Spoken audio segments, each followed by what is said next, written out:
Hello दोस्तों। क्या आपने सोचा है कि दक्षिण एशिया का यह इलाका बार बार राजनीतिक अस्थिरता का शिकार क्यों होता है और क्यों भारत आज भी लोकतंत्र का सबसे मजबूत उदाहरण बनकर खड़ा हुआ है जबकि उसके चारों तरफ अराजकता का माहौल है। दोस्तों, 1950 में जब भारत ने अपना संविधान अपनाया तब दुनिया को यह शक ही था कि इतनी विविधता वाला देश भारत लोकतंत्र कैसे बचा पाएगा। लेकिन यही संविधान आज हमारी सबसे बड़ी ताकत बन के खड़ा हुआ है।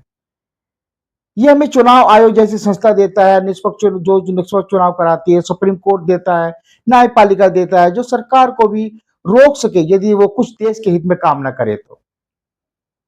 और लोगों को मौलिक अधिकार देता है जो हर हाल में उनकी रक्षा करते हैं। जब संविधान बनाया जा रहा था तो कुछ नेताओं का ये भी कहना था कि अंबेडकर ने यह संविधान सिर्फ अंग्रेजों के कहने पर ही लिखा है। मतलब इसका साफ है कि यह संविधान विदेशी विचारधाराओं की नकल है। कुछ लोगों का यह भी कहना था कि संविधान बहुत लंबा है, जटिल है, इसे समझने में थोड़ी दिक्कत होती है, ये चल नहीं पाएगा। और लेकिन आज के वातावरण में जब भारत के पड़ोसी देश स्थिरता को तरस रहे हैं, वही भारत शान से खड़ा है, वो सिर्फ और सिर्फ एक मजबूत संविधान की बदौलत।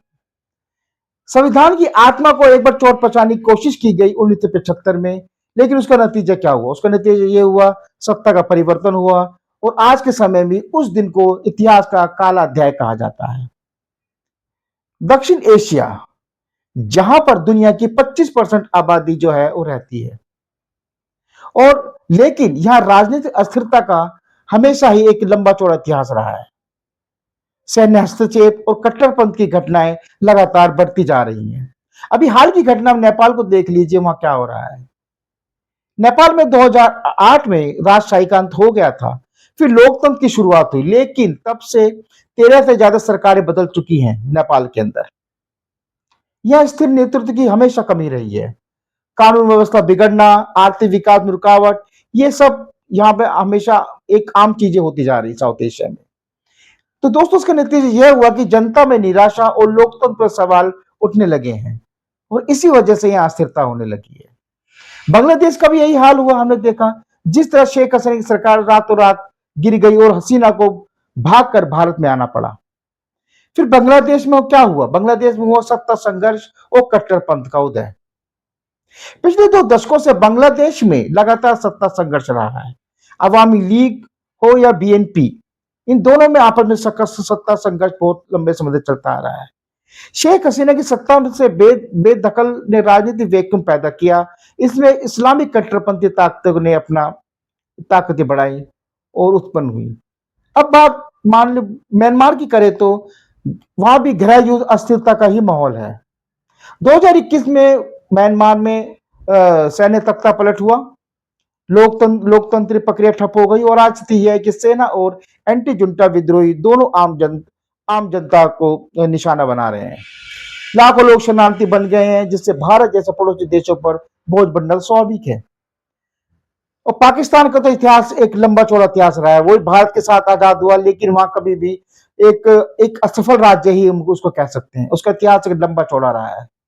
1947 से लेकर अब तक सेना और राजनीति का टकराव हमेशा बना रहा। लोकतंत्र की जड़ें वहां हमेशा ही कमजोर रही। फिर वहां आईएमएफ, कर्ज और आर्थिक संकट लगातार बढ़ते गए।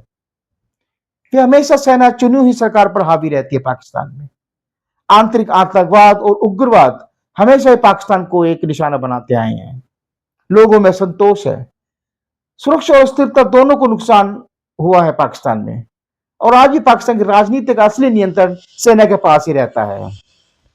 तो दोस्तों, बात कर ले भारत की बात करें तो इसकी अलग पहचान क्यों है? क्योंकि भारत का संविधान द्वारा दिया गया मजबूत संवैधानिक ढांचा है और उसकी संस्थाएं जो हैं बहुत मजबूत हैं। 1950 से लेकर अब तक चुनावों की निरंतरता इसका एक बहुत बड़ा उदाहरण है। यहाँ पर विविध समाज रहते हैं, धर्म है, भाषा है, संस्कृति है, ये सभी लोकतंत्र को मजबूती देते हैं। और तो भारत में इस वजह से आर्थिक स्थिरता भी है। आईएमएफ ने कहा है कि 2025 में भारत की जो ग्रोथ है वो 6.5% के रहने का अनुमान है। और इसी वजह से भारत का अंतर्राष्ट्रीय स्तर पर G20 हो, ब्रिक्स हो, एससीओ जैसे मंचों पर सक्रिय भूमिका निभाता है। भारत ने कभी किसी विद्रोह का सामना नहीं किया। लोगों ने अपनी नाराजगी चुनाव में अपना मत डालकर ही दी, क्योंकि उन्हें अपने भारत और उसके संविधान पर भरोसा है। भारत लोकतंत्र को अपनी पहचान मानता है, जबकि पड़ोसी देश इसे बोझ मानने लगे हैं। यही एक बड़ा फर्क है। जब चारों ओर संकट है तो भारत शान से हिमालय की तरह खड़ा है। यही है भारत का असली रूप। Thank you.